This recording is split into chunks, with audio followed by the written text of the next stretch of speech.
Hello friends, Rehman গার্ডেন্সে আপনাদের প্রত্যেককে স্বাগতম। আশা করছি আপনারা প্রত্যেকে সুস্থ আছেন এবং ভালো আছেন। আজকে আমি আপনাদের সঙ্গে শেয়ার করতে চলেছি ভিয়েতনাম জাম্বু লঙ্ঘন গাছ কিভাবে আপনি গ্রাফটিং করবেন। সেই গ্রাফটিং প্রসেসটাই আপনাকে ঘরোয়া পদ্ধতিতে দেখাবো। কিভাবে আমার এই ভিয়েতনাম জাম্বু লঙ্ঘনের গাছটি আমি কিনেছি এবং তার নতুন ব্রাঞ্চ ছেড়েছে, এবং সেই গাছটাকে আমি কিভাবে কলম করছি সেটাই আপনাদের আজকে দেখাবো। দেখুন, যে কোনো লঙ্ঘন গাছের কলম করার জন্য বা যে কোনো গাছকে কলম করার জন্য আপনাকে বীজের গাছ তৈরি রাখতে হবে।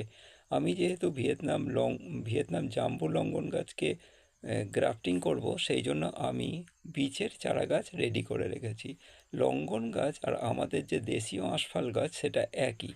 সেই জন্য দেশীয় আঁশফল গাছের বীজ থেকে আমি চারা তৈরি করেছি, করে সেটাকে বড় করে সেটাকে গ্রাফটিং করব। তার জন্য কি কি দরকার? আমার ঘরোয়া প্লাস্টিক দরকার, যেহেতু আমি বাড়িতেই করছি সেজন্য প্লাস্টিক দরকার, ছুরি দরকার বা ধারালো ব্লেড দরকার। আপনারা যদি ধারালো ব্লেড নেন তাহলে আপনারা অবশ্যই খেয়াল করবেন হাত কেটে যেন না যায়। এখানে আপনি জিলেট ব্লেড নিলে খুব ভালো হয়, জিলেট ব্লেড খুব ধার। দেখেছেন আমার জাম্বু লঙ্ঘনের গাছটা কী সুন্দর বেড়ে উঠছে। এটাকে আমি প্রায় 6-7 মাস আগে কিনেছিলাম, নতুন গ্রাফটিং একদম কেটে আমাকে দেওয়া হয়েছিল। সেটা নতুন পাতা ছেড়ে বড় হয়েছে। যেহেতু আমি ছাদ বাগানি আর গাছকে খুব ভালোবাসি, সেই জন্য আমি চাই এই গাছটা, যেহেতু অনেক দাম দিয়ে কিনেছি, সেই জন্য আমি সবসময় কী করি, গ্রাফটিং করে রাখি, যাতে কোনো দুর্ঘটনা ঘটলে আমার সেই দুর্ঘটনা কিছুটা হলেও আমার মানসিক শান্তি দেয়। এবং প্রথমে আপনাকে চারা গাছটাকে মাথাটা কেটে নিতে হবে, সূঁচলো করে দুদিকটাকে সমান করে। কিভাবে কাটছি আপনারা দেখুন। দুদিকে তীরের মতো ছুঁচলো করে কেটে নিতে হবে। এটা যাতে এমনভাবে কাটতে হবে যাতে ছুঁচলো ভাবটা একদম নিখুঁতভাবে হয়। দেখেছেন কেমনভাবে কাটলাম? পিছনে আপনারা যেহেতু নতুন করবেন সেই জন্য আঙুলটা পিছন দিকে রাখবেন, যাতে বেশি কেটে না যায়, নষ্ট যাতে না হয় চারা গাছটা।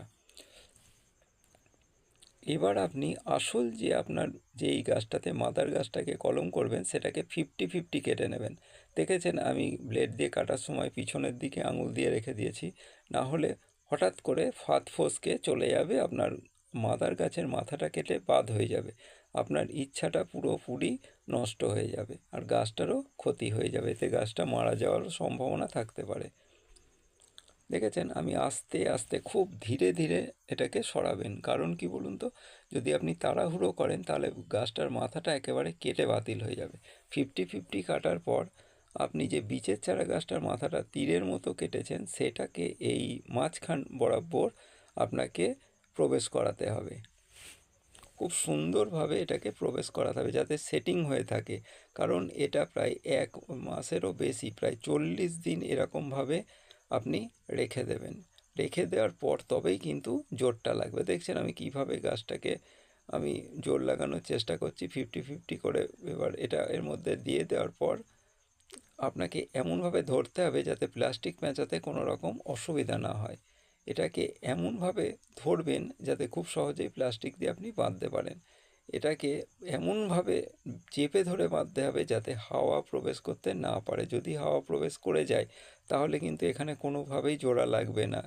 40 দিন কেন, আপনি 60 দিন পরে কাটলেও কিন্তু জোড়া লাগবে না। কারণ হাওয়া ঢুকতে না পেরে ওর মধ্যে থেকে যে আঠাটা বেরিয়ে আসবে, আর এই গাছের মাথাটা যেটা বীচের চারা গাছ তার মাথার সঙ্গে এটা জয়েন হয়ে যাবে। জয়েন হয়ে গেলে তবেই আপনি নতুন করে কলমটা বা গ্রাফটিংটা করতে পারবেন, বা গ্রাফটিং প্রসেসটা আপনার সফল হবে। এদিকে আপনাকে খেয়াল রাখতে হবে কোনো অংশে যেন ফাঁক ফোকর না থেকে যায়। এটা যেহেতু আপনি নতুন গ্রাফটিং শিখছেন সেই জন্য আপনি গ্রাফটিং করার পর আরও যদি আমাদের যে আলুর বস্তা আছে প্লাস্টিক টাইপের, ওই সুতো নিয়ে এর ওপর আরও খুব শক্ত করে বেঁধে দেবেন যাতে ফসকে যাওয়ার সম্ভাবনা না থাকে। দেখতে পাচ্ছেন কিভাবে করলাম? এই গ্রাফটিং প্রসেসটা এরকম খুব ধীরে সুস্থে করবেন। আপনার তো কোনো তাড়াহুড়ো নেই, আপনি ধীরে সুস্থে করবেন। আর এই ভিডিওটা যদি আপনাদের ভালো লাগে তাহলে অবশ্যই আমার চ্যানেলটাকে সাবস্ক্রাইব করবেন।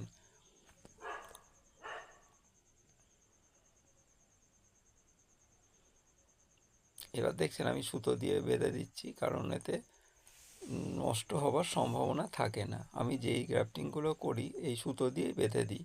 কারণ হচ্ছে আপনার খোলার সময় সুবিধা হয়, সুতোটা কেটে দিলে খুব সহজেই খোলা যায়।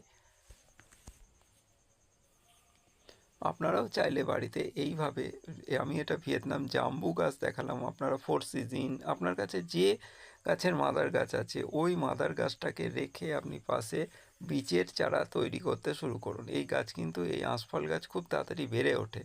এই আঁশফল গাছ দিয়ে আপনি এই লঙ্ঘন গাছের জোড় কলম করতে পারবেন। তবে আপাতত এইটুকুই। প্রত্যেকে ভালো থাকবেন। সবাইকে ধন্যবাদ।